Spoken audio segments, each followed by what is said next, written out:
أعوذ بالله من الشيطان الرجيم. بسم الله الرحمن الرحيم.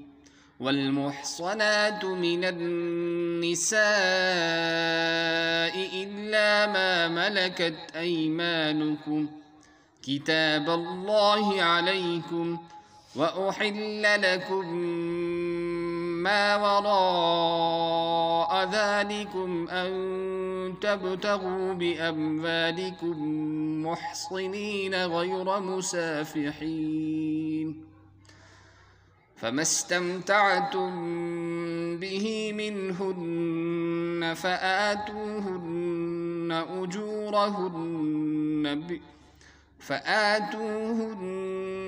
أجورهن فريضة، ولا جناح عليكم فيما تراضيتم به من بعد الفريضة، إن الله كان عليما حكيما.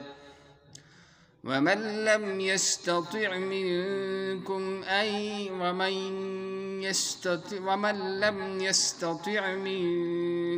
أن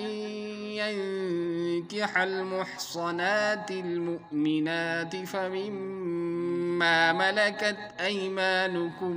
من فتياتكم المؤمنات، والله أعلم بإيمانكم بعضكم من بعض، فانكحوهن بإذن أهلهن وآتوهن أجورهن بالمعروف محصنات غير مسافحات ولا متخذات أخدان، فإذا أحصن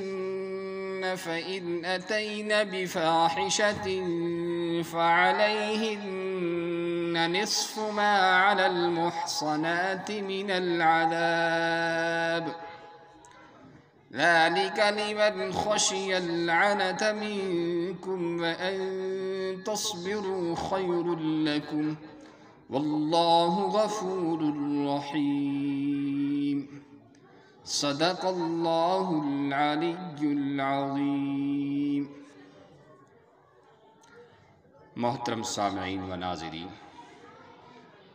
درس تفسیر کے سلسلہ میں آج ہم سورۃ النساء کی آیت نمبر 24 سے لے کر 25 تک تلاوت کر رہے ہیں، یعنی کہ آج کا ہمارا سبق آیت نمبر 24 سے لے کر 25 تک ہے۔ تو چلیے پہلے تفسیر کے اہم مفاہیم کو اور اہم باتوں کو ہم سن لیتے ہیں۔ اللہ تعالیٰ نے اس سے پہلے ان عورتوں کی فہرست کو بیان کیا ہے جن سے نکاح کرنا حرام ہے۔ انسانی زندگی اور اجتماعی معاشرے کی جو خوشحالی، امن اور ترقی ہے وہ گھریلو زندگی اور میاں بیوی کے زندگی کے خوشحال ہونے پر منحصر ہے۔ اس لیے قرآن مجید نے ان تمام عورتوں کی فہرست کو بیان کر دیا جن کے ساتھ نکاح کرنا حرام ہے۔ جیسے کہ کسی انسان کو کوئی چیز کھانی ہو اور اس کا جی چاہ رہا ہے کہ میں اپنی بھوک کو مٹاؤں، لیکن وہ کڑوی یا کوئی ایسی پھیکی چیز کھا چاہے جس کو کھایا نہیں جاتا، تو ظاہر سی بات ہے کہ اس کا مزہ کرکرا ہو جائے گا اور اس کا جی کھانے سے انکار کرے گا۔ اسی طرح نکاح جو ہے، اگر نکاح ان عورتوں سے کر لیا جائے جن کو اللہ نے حرام کیا ہے، تو پھر ازدواجی زندگی کا نہ مقصد حاصل ہو سکتا ہے اور نہ لطف اور مزہ حاصل ہو سکتا ہے۔ اسی لیے یہ ضروری تھا کہ ان تمام عورتوں کی فہرست اور لسٹ کو بیان کر دیا جائے جن کے ساتھ نکاح کرنا حرام ہے۔ قرآن نے ان سب کو حرام، جن کو حرام قرار دیا ہے، ان کے جو ہے نام بتا دیے ہیں کون کون سی عورتیں حرام ہیں۔ اور پھر حدیث نے جو بیان کیا ہے اس بارے میں حدیث شریف میں جو عورتوں اور جن عورتوں کو حرام کیا، جن کی عورتوں کے بارے میں آیا ہے کہ ان سے نکاح کرنا حرام ہے، تو ان کو بھی کنایتاً قرآن مجید نے بیان کر دیا تھا، اور حدیث پاک نے اس کی توضیح اور وضاحت کر دی کہ ان سے رشتہ کرنا اور ان سے نکاح کرنا حرام ہے۔ پھر فرمایا اگر مجبوری کی حالت ہو تو پھر باندھیوں سے نکاح، ملکت ایمانکم، یعنی وہ دارالحرب کی وہ عورتیں جو مسلمانوں کے قبضے میں آ گئی ہوں، اگرچہ ان کے وہاں شوہر بھی ہوں لیکن وہ مسلمان بن گئی ہوں، تو اب جو ہے ان سے نکاح، ان کو باندیاں اور کنیزیں کہا جاتا ہے، ان سے نکاح کرنا کیا ہے؟ جائز ہے۔ یہ کیوں؟ اس لیے کہ جو آزاد عورت ہوتی ہے اس کے اخراجات اور اس کے لوازمات بنسبت باندیوں کے زیادہ ہوتے ہیں، لہٰذا اگر کسی کو آزاد عورت سے نکاح کرنے کی طاقت نہ ہو تو وہ آزاد باندیوں سے اور کنیزوں سے نکاح کر لے، اس میں اس پر بوجھ بھی کم ہے اور ان کی ذمہ داریاں بھی کم ہیں، اور وہ حرام سے بچ جائے۔ اب رہا حنفیہ کے یہاں کتابیہ جو باندیاں ہیں، یعنی ایک تو مشرک ہیں، کافرہ باندیاں ہیں، یعنی جو اسلام کے سوا کسی اور مذہب سے تعلق رکھتی ہوں، ایک تو ہوتے ہیں یہود و نصارہ یا اور کوئی مذہب، یہود و نصارہ کو اہل کتاب کہا جاتا ہے، اور کوئی مذہب جو ہے اور مذہب والوں کو اہل کتاب نہیں، لہٰذا ان سے نکاح کرنا بھی جائز نہیں، نہ مسلمان مرد کو ان کی عورت سے اور نہ عورت کو اور نہ ان کی عورت کو مسلمان مرد سے، جب تک وہ اسلام نہ لائے۔ البتہ جو کتابیہ ہیں، کتابیہ یعنی کہ جو یہود و نصارہ ہیں، جو آج اپنے آپ کو کرسچن کہتے ہیں، یا جو اللہ کی آسمانی کتاب کو ماننے والے ہیں، تو ان کے بارے میں یہ حکم ہے کہ اگر وہ اللہ کی کتاب کو، آسمانی کتاب کو مانتے ہوں تو ان سے نکاح کرنا جائز تو ہے لیکن مکروہ ہے، مکروہ تنزیہی ہے۔ اور حضرت عمر فاروق رضی اللہ تعالیٰ عنہ نے اپنے زمانے سے کتابیہ عورتوں سے بلا ضرورت کتابیہ عورتوں سے نکاح کرنے سے منع کر دیا تھا، اور نافع بن عمر نے حضرت نافع نے بھی عورتوں کے ساتھ، کتابیہ عورتوں کے ساتھ نکاح کرنے سے منع کر دیا تھا۔ حتیٰ کہ دارالعلوم دیوبند کا فتویٰ یہاں تک بھی ہے کہ اگر وہ مسلمان بھی بن جائیں اور اسلام کو بھی قبول کر لیں تو ان کے اسلام کے قبول کرنے کے بعد بھی ان سے نکاح کرنا جو ہے، ان سے نکاح کرنا بہتر نہیں ہے۔ تو یہ بات کہ باندیوں سے نکاح کی بات چل رہی تھی، تو اب جو ہے باندیوں سے نکاح کرنا وہ بہتر نہیں ہے، اگرچہ وہ اسلام بھی لے آئیں، جائز کی بات الگ ہے، جائز تو ہے لیکن مکروہ ہے، اور ان سے نکاح کرنا جو ہے بلا ضرورت تو مکروہ ہے، اور ضرورت شدیدہ ہو تو پھر ان سے نکاح کر سکتے ہیں، اور بلا ضرورت ان سے نکاح کرنا مکروہ تنزیہی ہے۔ لیکن اس کا بہت خیال رکھنا ہے کہ آج کل یہود و نصارہ کی جو عورتیں ہیں اور جو بے حیائی ہے، جو ان کی بے راہ روی ہے، اس میں مرد کیا عورتوں کو سدھاریں گے اور نیک بنائیں گے؟ جو چالاک اور شاطر قسم کی عورتیں ہوتی ہیں وہ گناہ میں اور نافرمانی میں مردوں کو اپنے تابع بنا لیتی ہیں، اپنے شوہروں کو اپنے تابع بنا لیتی ہیں، ان کی بھی چال چلن مزاج گناہ کا اور اللہ کی نافرمانی کا بنا دیتے ہیں۔ لہذا رشتہ کرنے میں اس بات کو خوب مد نظر رکھنا چاہیے کہ ایمان والیوں سے بہتر یہی ہے کہ ایمان والیوں سے اور نیک صالح عورتوں کے ساتھ نکاح کرنا چاہیے۔ ان تبتغوا باموالکم،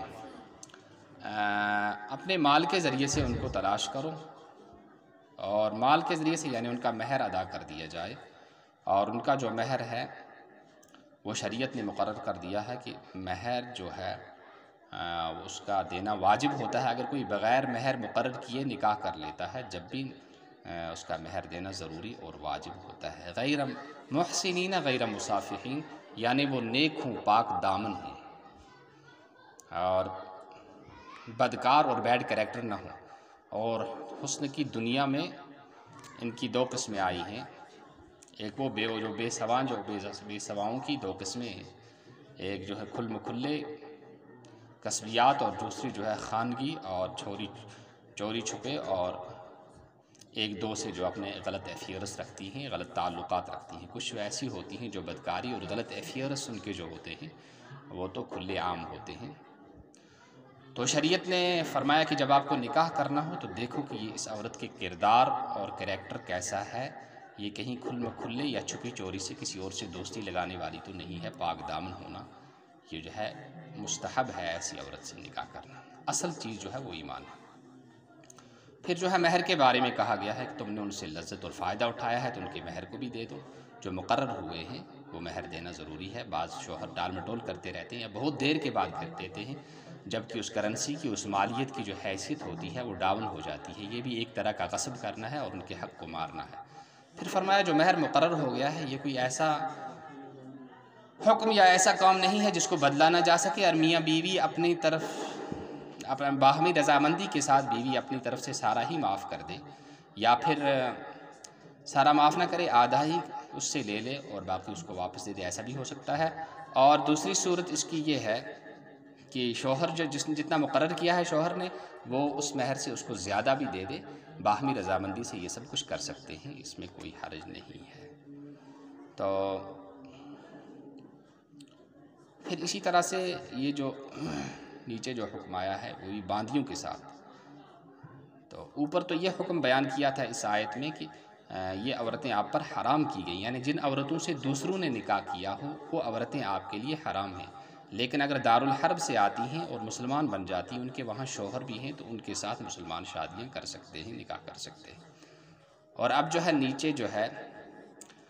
ان لوگوں کے لیے یہ حکم کہا گیا جن کو استطاعت نہیں ہے، طاقت نہیں ہے آزاد عورتوں کے ساتھ نکاح کرنے کی، تو ان کو بھی یہاں یہی کہا جاتا ہے کہ باندیوں کے ساتھ نکاح کریں، اس لیے کہ ان کے اخراجات بھی کم ہوتے ہیں اور ان کا مہر بھی کم ہوتا ہے۔ لیکن یہ خیال رکھنا چاہیے کہ آج کی دنیا میں باندیوں کا سلسلہ نہیں رہا ہے، یہ اس وقت تھا۔ اور اوپر میں نے بتا دیا کہ کتابیہ باندیوں کے ساتھ نکاح کرنا بہتر نہیں ہے، اگرچہ وہ مسلمان بھی بن جائیں، اور جب تک وہ مسلمان نہ بنے اپنے ہی مذہب کی کتاب کو مانتی ہوں، اگرچہ ان کا عمل اس کے برخلاف بھی ہو، تو ان عورتوں سے نکاح کرنا بہتر نہیں ہے۔ جائز تو ہے لیکن بہتر نہیں ہے۔ یہاں جو ہے جس کو آزاد عورت کے ساتھ نکاح کرنے کی جو ہے طاقت نہیں ہے، تو وہ کہتے ہیں باندیوں کے ساتھ۔ اس کی ایک شکل آج ہمارے یہاں بہت سارے لوگ ہیں جن کو رشتہ نہیں ملتا ہے، تو وہاں سے باہر آؤٹ آف اسٹیٹ چلے جاتے ہیں اور وہاں جا کر وہ نکاح کرتے ہیں، وہ جو ہے انہیں نکاح وہاں مل بھی جاتا ہے اور اخراجات بھی کم ہوتے ہیں۔ اس کی ایک مثال اس سے ملتی جلتی ہے، بیائی نہیں وہ بات نہیں ہے، لیکن اس سے ملتی جلتی مثال ہے کہ جہاں سستے میں نکاح ہو جائے، جہاں اخراجات زیادہ نہ کرنے پڑیں، وہاں پھر نکاح کر لے تاکہ آدمی گناہ سے بچا رہے۔ پھر فرمایا تم آپس میں ایک ہو، کیونکہ نسبکم من آدم و دینکم اسلام کی، ہمارے جد امجد حضرت آدم علیہ نبینا صلاۃ والسلام، ہم سب انہی کی اولاد ہیں، لہٰذا انسان سب آپس میں ایک کچھ ہیں۔ اور پھر جو ہے دین، دوسرا رشتہ جو ہے وہ اسلام کا رشتہ ہے، کہ اسلام کے رشتے نے ہمارے اندر مزید استحکام اور مضبوطی پیدا کر دی۔ پھر فرمایا باندیوں سے جو تم نکاح کرو گے ان کے آقا جو ہوں گے، مالک ہوں گے، ان کی اجازت سے کر لینا اور ان کو مہر بھی دے دینا، لیکن باندی کو اور کنیز کو، آزاد عورت کا نصف مہر ملے گا۔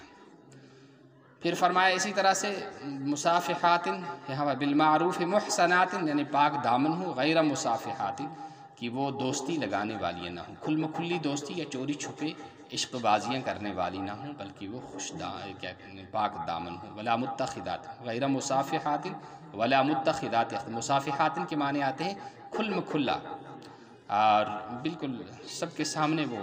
عشق بازیاں کریں اور ان کے غلط ایفیئرس ہوں، اور متخذات اخدان کی چھپے دوستی کرتی ہوں اور غلط ایفیئرس ان کے ہوں۔ یہ دونوں جو ہے عربی معاشرے میں بھی تھے اور باقی دنیا کے اندر ہیں، تو اسلام نے یہ تعلیم دے دی کہ یہ دونوں عیب جو ہیں، یہ دونوں خرابیاں اس عورت کے اندر نہ ہوں جس سے آپ نکاح کر رہے ہیں۔ پھر فرمایا اگر وہ باندیاں کوئی بے حیائی کریں، جب کوئی بے حیائی کرتی ہے کوئی آزاد عورت، تو اس پر یعنی وہ بدکاری میں مبتلا ہو جاتی ہے تو اس کو 100 درے مارے جاتے ہیں، اور وہ کنیز ہے تو پھر فرمایا کہ اس کو آدھا ہی یعنی 85 مارے جائیں گے۔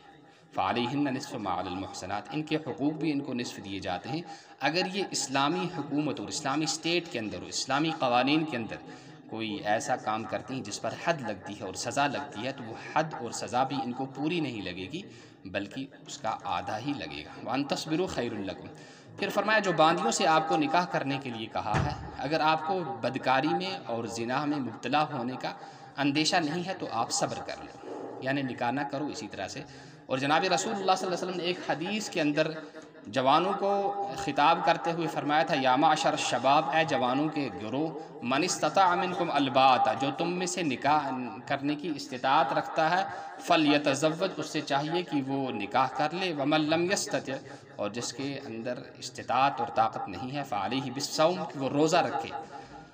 فإن ذلک لہ وجاء، کہ یہ اس کے لیے ایک طرح کا بچاؤ ہے، بدکاری میں مبتلا ہونے سے وہ اس کو بچا لے گا۔ تو 4 ماہ کے لگاتار وہ آدمی روزے رکھے جس کو بدکاری میں مبتلا ہونے کا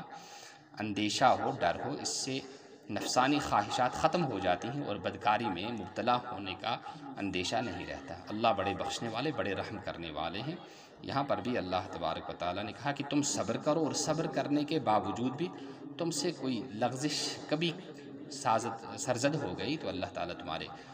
اس کو گناہ کو بھی بخش دیں گے اور تم پر رحم بھی فرمائیں گے۔ تو چلیے اب ہم ترجمہ سنتے ہیں۔ والمحصنات، اور شادی شدہ، من النساء، عورتوں میں سے، الا، مگر، ما، وہ، ملکت، مالک بن گئے، ایمانکم، جن کے مالک بن گئے، جن کے یا مالک بن گئے، ایمانکم، تمہارے ہاتھ، یعنی جو تمہاری کنیزیں بن گئی، باندیاں بن گئی، اور وہ دارالحرب سے قید ہو کر دارالاسلام میں آئی۔ کتاب اللہ علیکم، کتاب اللہ علیکم، لازم کر دیا، لازم کر لو تم اللہ کے حکم کو اپنے اوپر، اور احلا، حلال کر دیا، لکم، تمہارے لیے، ما وراء ذالکم، جو اس کے علاوہ ہیں، یعنی یہاں سے لے کر حرمت سے،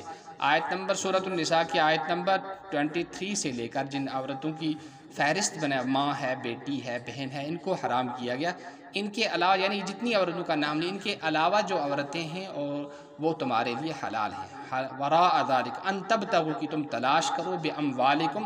اپنے مالوں کے ذریعے سے، یعنی ان کے مہر دے دو، محسنین، اس حال میں کہ تم ان کو نکاح میں لانے والے ہوں، غیر مصافحین، مستی اڑانے والے نہ ہوں، یعنی اس کو جب بیوی سے تم نکاح کرو تو اس کو پیار محبت بھی دو، اس کے حقوق بھی ادا کرو، ایسا نہیں کہ بس تم چند روز رکھ کے پھر اس کی بے قدری کر رہے ہو، اس کو ستا رہے ہو، یا کنٹریکچول قسم کا نکاح کر رہے ہو، اس کو نکاح متع کہتے ہیں۔ یہ تمام چیزیں حرام ہیں شریعت میں۔ فمستمتع، تو جیسا تم نے فائدہ اٹھایا، لذت اٹھائی، بھی ان سے، منہن، فآتوہن، تو دے دو ان کو، اجورہن، ان کے مہر، فریضۃً، جو کہ مقرر ہو گئے، ولا جناح، اور نہیں ہے کوئی گناہ، علیکم، تم پر، فیما، اس میں، تراضیتم، جس پر تم رضامند ہو گئے، بھی، من بعد الفریضہ، مہر کے مقرر کرنے کے بعد، من بعد الفریضہ، مہر کے مقرر کرنے کے بعد، ان، بے شک، اللہ، اللہ، کان، ہے، علیماً، بڑا جاننے والا، حکیماً، بڑا حکمت والا، اور من، جو،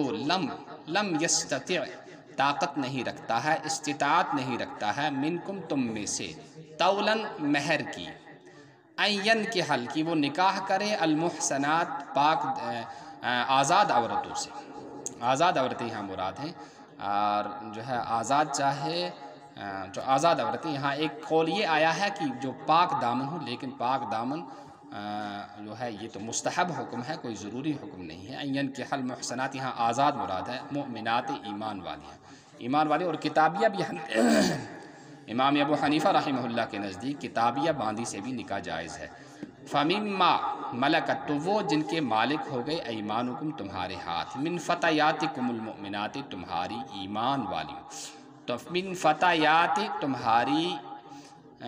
من فتیاتکم، تمہاری ایمان والیوں باندیوں سے، اور اللہ، اللہ، اعلم، بڑا خوب جاننے والا ہے، بی ایمانکم، تمہارے ایمان کو۔ ایمان جو ہے، اصل بات جو ہے وہ ایمان تصدیق ہے، دل سے تصدیق کرے اللہ کے ایک ہونے کی، جناب رسول اللہ صلی اللہ علیہ وسلم کی رسالت کی، اور مرنے کے بعد پھر جی اٹھنے کی، تو اصل ایمان یہ ہے، اور زبان سے اقرار اس کے لیے ضروری نہیں ہے۔ ہاں، اگر کوئی انسان زبان سے اقرار کر لیتا ہے تو ہم اس کے ایمان کو تسلیم کر لیں گے کہ یہ ایمان والا ہے، اب دل کی بات کیا ہے وہ جانے، اور اس کا اللہ جانے۔ بعضکم من بعض، تم آپس میں ایک ہو، سارے انسان آپس میں ایک ہیں، پھر کافر الگ ہو گئے، مسلمان الگ ہو گئے، یہ تو دوسری بات ہے، لیکن اصلاً جو ہے سب آدم کی اولاد ہیں، کسی کیڑے کی یا کسی جانور کی، جیسے کہ وہ جو ہے بہت سارے غیر مسلم فلاسفہ اور مورخ کہتے ہیں کہ انسان پہلے جانور تھا اور جانور سے پھر انسان بنا، یہ بالکل غلط ہے۔ ہم آدم کی اولاد ہیں اعلیٰ نبینا علیہ السلام۔ فنکحوا، تو تم نکاح کرو، ہن ان سے، بإذن اہلہن، ان کے آقاؤں کی اجازت سے۔ اسی طرح آج جو افیئرس غلط ہوتے ہیں، لڑکی اٹھ کر خود ہی ماں باپ کی اجازت کے بغیر بھاگ جاتی ہے، لڑکا خود ہی ماں باپ کی اجازت کے بغیر کسی سے افیئرس قائم کر لیتا ہے، اور پھر گھر والوں کو وہ کیا کرتا ہے، وہ اس کے دباؤ کے ذریعے سے اور وہ فورس کے ذریعے سے، یا ان کو کوئی دھمکی دے کر میں خودکشی کر لوں گا، ایسا کچھ کر لوں گا، تو یہ چیزیں بھی غلط ہیں۔ اور آتو دے دو تم ہن ان کو، اجورہن ان کے مہر، بالمعروف مقرر کے مطابق، یا حسب دستور، یعنی وہ پھر فقہ کے اندر تفصیل ہے کہ مہر کتنا ہو کیا ہو، وہ وہاں پڑھ لینا چاہیے یا کسی عالم سے پوچھ لینا چاہیے۔ محصنات، وہ پاک دامن ہو، غیر مصافحات، مستی اڑانے والیاں نہ، یعنی نکاح کر کے نکاح کے جو لوازمات ہیں اور حقوق ہیں وہ سب برابر کرنے چاہیے۔ عارضی طور پر نفع اٹھا کے، لذت اٹھا کے شوہر کا بیوی کو یا بیوی کا شوہر کو ریجیکٹ کر دینا، اس کی اسلام اور قرآن اجازت نہیں دیتا۔ ولا متخذات، یہاں بھی، اور نہ لگانے والے، اور دوستی نہ لگانے والی ہوں وہ چھپی چورے وہ دوستی نہ لگانے والی ہوں، کوئی دوست بھی بنا رکھا ہے، یہاں سے شوہر بھی ہے، تو یہ تو غلط بات ہے، غلط افیئرس رکھنا کسی کے ساتھ، یہ حرام اور ناجائز ہے۔ فَإِذَا، پھر جب احسن، ان کے نکاح ہو جائے، فَإِن، پس اگر اتینا، اگر وہ کوئی بدکاری کریں، بفاحشت، فَإِن اتینا، پس کریں اگر وہ بفاحشت، کوئی بدکاری، فعلیہن، تو ان پر نصف ہے، ما اس کا، علی المحصنات، جو سزا آزاد عورتوں پر ہے، جو آزاد عورتوں پر ہے، من العذاب، اس سزا۔ ذالک،